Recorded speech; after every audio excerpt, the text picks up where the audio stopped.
Hello and welcome to Ryno's Ravens Review. Please like the video and subscribe to the channel. Well, that game was a lot closer than it should have been. Though to a certain extent it was a very exciting end to the game, though it really shouldn't have been that way. For multiple reasons it shouldn't have gone that way, but it did. And I'm sure the NFL really liked it because that's what they wanted. Start off with what I have wrote down here for my lead-in, I guess. Finally got Henry going, which is very nice. Lots of Derrick Henry type runs. Big ones where he's tossing people. Not even just like the cornerback dudes. Like linebackers, premier linebackers like Micah Parsons getting tossed around by Derrick Henry. That's a Derrick Henry run. Think Marshawn Lynch and his Beast Quake, except a Derrick Henry Quake. Whatever you call that. Though, while they got Henry going, bad execution in all facets of the game caused the Ravens to blow that huge lead. It's 28-6. Going into the fourth quarter. There are several miscues. Miscues by the offense. Miscues by the defense. Miscues by the special team, again. And miscues by the officials. Everybody had a bad performance, except for the Dallas Cowboys offense. Because they were the beneficiary to all that. Okay. But again, that's what you want. Because otherwise, you have the Baltimore Ravens going into Dallas and kicking the living shit out of the Dallas Cowboys in Dallas.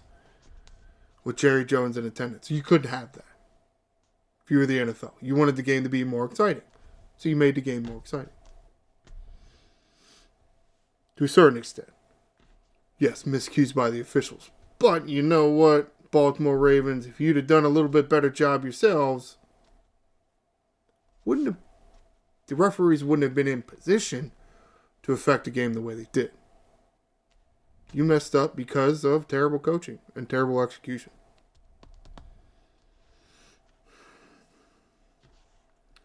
And I wrote, blew a huge lead at the end of the game again. Not even the first time we've seen this. And what are some of the things that lead to it? Offense lets off the gas. Not able to convert first downs late in the game. Special teams miscues. Like taking the ball out of the end zone instead of taking it on a 30. Zay Flowers waiting for a fair catch instead of running around a little bit so that timeout for change of possession and the timeout for the 2-minute warning happen at the same time instead of giving the other team a free timeout. Or like, let's say, Zay Flowers, again, not catching it's a rolling football, not easy to catch, but you know what? You're on the hands team on an onside recover it. I don't know what it is, but how many times do you see onside kicks recovered by the team kicking them? Well, if you're playing the Ravens, it happens more than it does with other teams. Remember Aguilar last year had some trouble handling onside kick. Now Zay Flowers.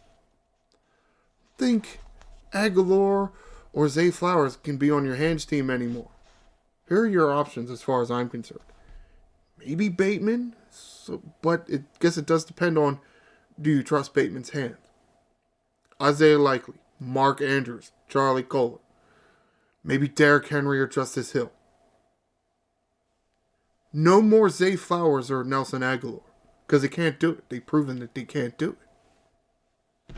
But no, John Harbaugh, keep them out there. And yes, I'm blaming you because you're a special teams guy. You don't run the offense or defense.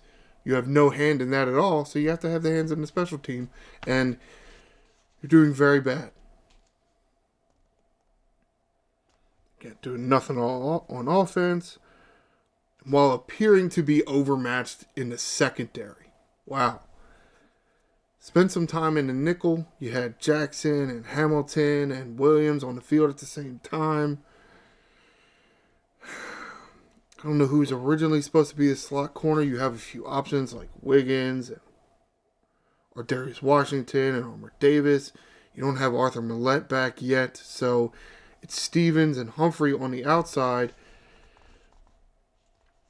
Darius Washington, not your third best corner as far as I can tell. Not that Wiggins looked any better. Beat a lot. Not that Stevens or Humphrey didn't give up passes. Untimely penalties by the defense.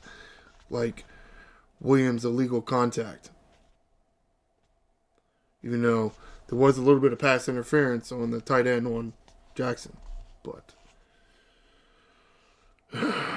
But there are always untimely penalties by the defense. Again, bad coaching.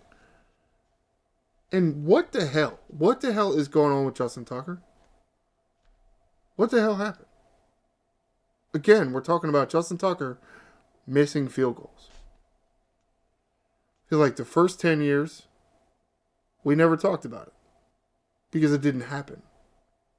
Now the past few years, it happens a lot. I mean, what's Justin Tucker in his mid-30s?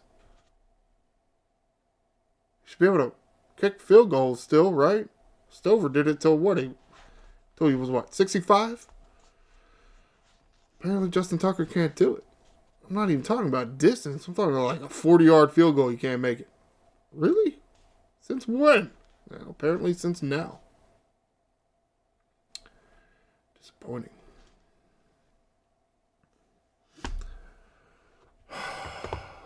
Alright.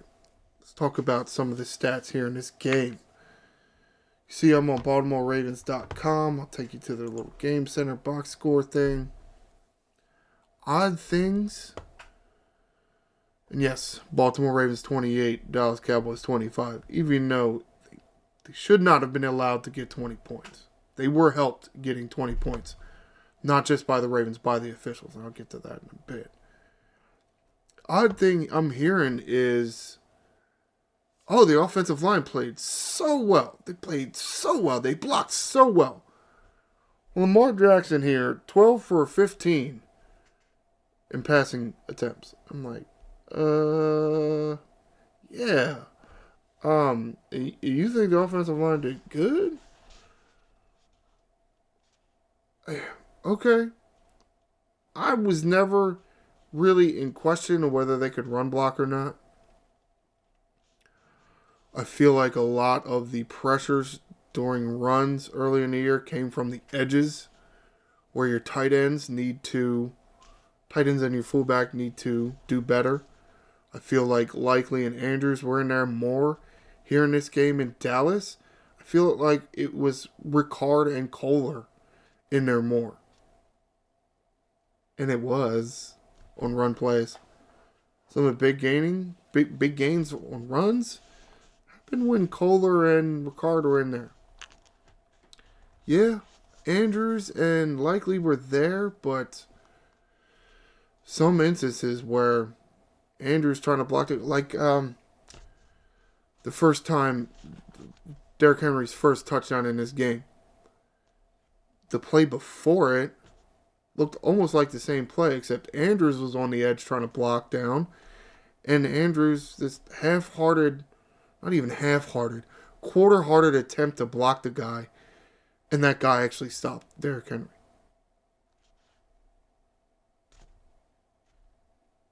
What's going on there? Mark Andrews can't block all of a sudden? Okay. So, no, I was never really in that much question that the offensive line couldn't run block. My part was, can they pass block? And, threw the ball 15 times. I'm not ready to say that the offensive line did a good job. Pass blocking, anyway. Did a good job run blocking. But they had a lot of help from Ricard and Kohler. Instead of, Andrews and Likely. But again, those two were in there. 25 rushes by Derrick Henry. Wow, that's a lot more than he has been getting. Been getting a lot less. Got at least 10 more carries this game compared to last game against the Raiders.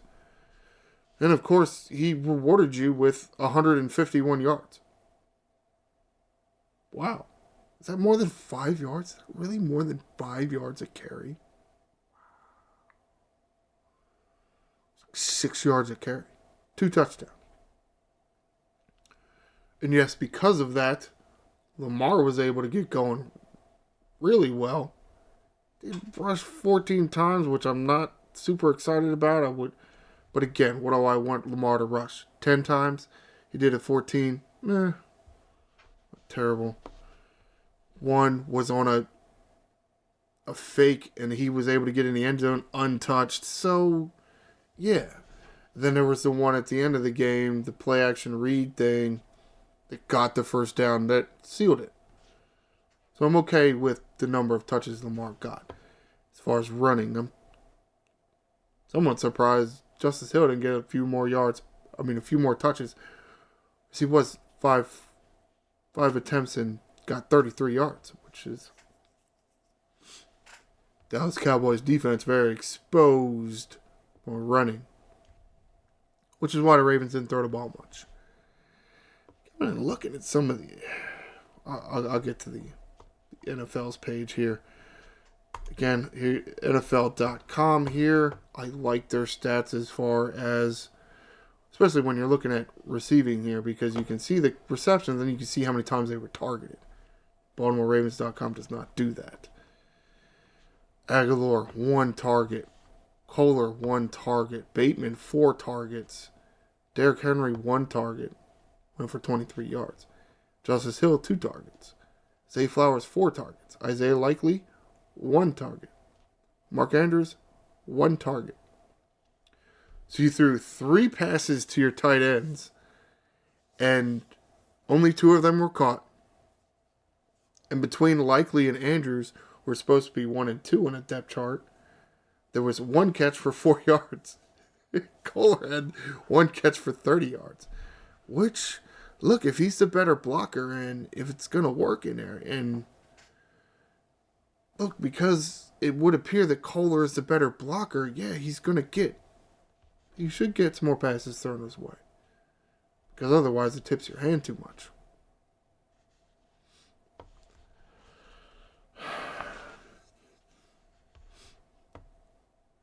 Alright, let's talk about the defense here. Because I think a lot of why the score was so lopsided early in the game was because the Dallas Cowboys just aren't that good. They made a lot of mistakes and didn't really attack the weakness of the Ravens early. I did not see very good coverage by this Ravens secondary very much. And honestly, as far as pressure, they didn't get that much pressure on Dak Prescott. The Cowboys' offensive line seemed to hold up very well. Though at the same time, how much did the Ravens really send more than 4 or 5 guys? Yeah, okay, they blitz, but that's because they don't play with a conventional 4-man front. Kyle Van Noy is the only one with a sack, and he got 2 of them, which is nice. Problem is they were early in the game.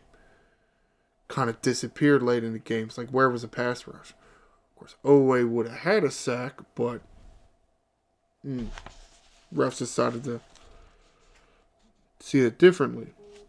Again, the defense did okay against the Cowboys.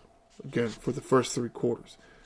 Though again, in the 4th quarter, they weren't helped out by their offense or their special teams or the referees at all. If anything, they were hurt by that too. And themselves.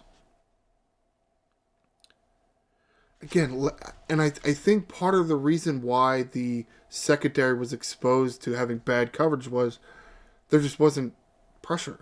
Especially in the 4th quarter. Like, where was the pressure? Now, Cowboys and Prescott were not exactly holding on to the ball that long. Right? The quick passes was helping that out a lot. Which, that's how you kind of got to do it. And I mentioned the bad penalties. The illegal contact for Marcus Williams here in the fourth quarter. So on this drive, I think it was the third touchdown. Yes. Here it is, Marcus Williams, illegal contact. And that was on the third touchdown. And then several plays later, Owe finally getting some pressure for more of a stunt play. And the referee called roughing. And it's like, no. Even the referee in the booth, Mr. Pereira, I think his name is, said no. That shouldn't have been roughing.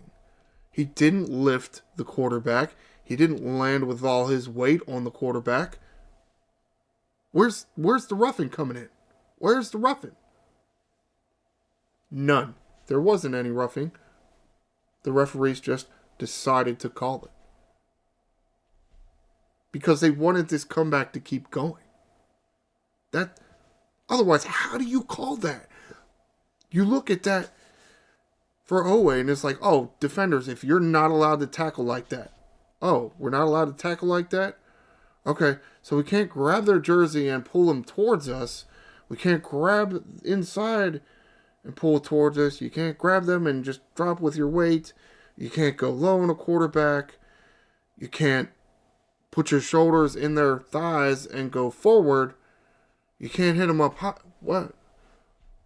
How do you tackle quarterbacks? Terrible. Bullshit call. And the problem I'm really having with all this is you screwed over the team. And what? That's it. Oh, that's it. Oh, hey, Ravens, representative of officiating here. Our bad. Okay, bye. That's it.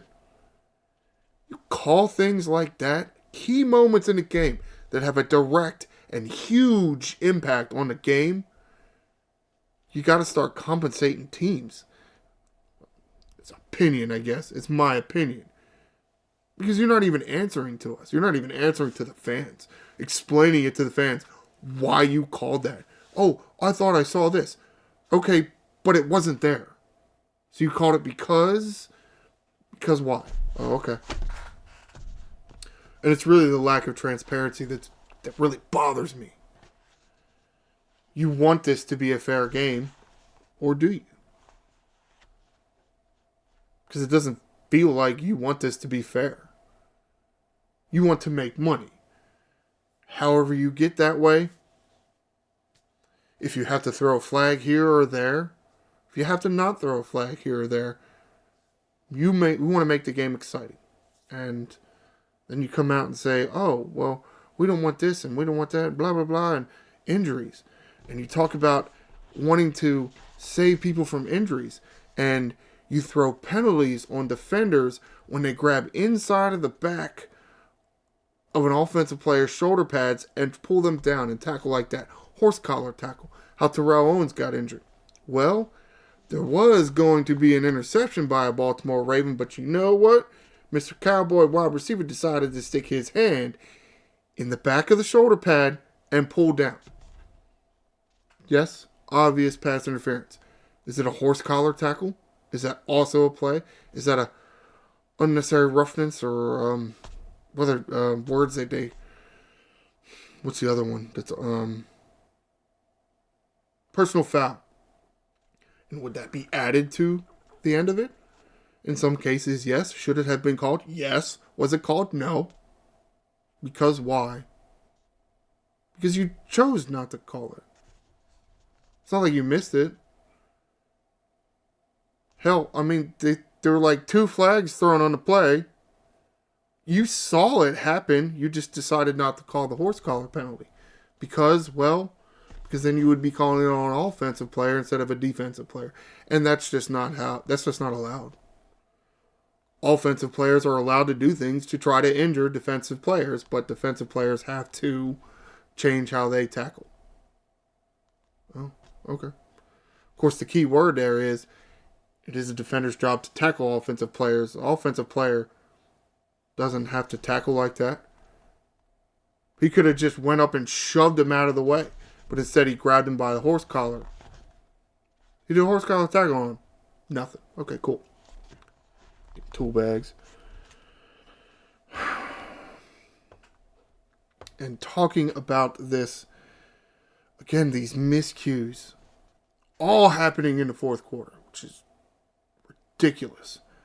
Yes, the Cowboys scored 3 touchdowns in the fourth quarter. It's not unheard of. At the same time, you have a missed field goal by the Ravens in the fourth quarter. Then they give up a touchdown. And then, trying to get the ball back, here's an onside kick, and it's not a surprise anymore, which is a good thing. And it goes right through Zay Flowers' hands. So while, yes, the defense gave up touchdowns in the fourth quarter, I really can't blame them for 2 of them. Because just the way the rules are going in the NFL, that's what the NFL wants to happen. That's what they make rules to make happen. I could really... And that extra touchdown, the extra touchdown is either coming from Zay Flowers not fielding the punt, or the onside kick, the bullshit penalty on Oweh, and maybe this field goal by Tucker. And you know what? Hey, offense, because they got the ball here again. 5 plays and then punt, of course, return, then 3 plays, 2 runs by Henry, which got you 7 yards. So 3rd and 3, can't convert. So everything really went against the Ravens here in the fourth quarter. And it was everything. Again, everything.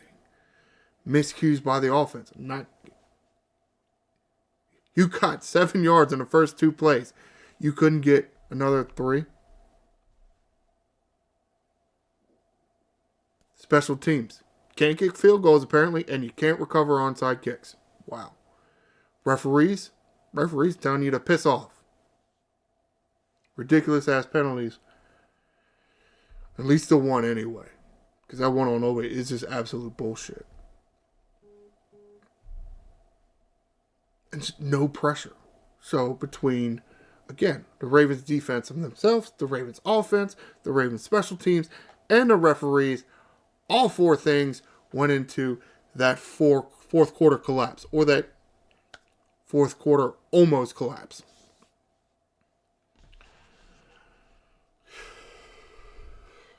Luckily, the Cowboys were sitting there just going for 2-point conversion after 2-point conversion.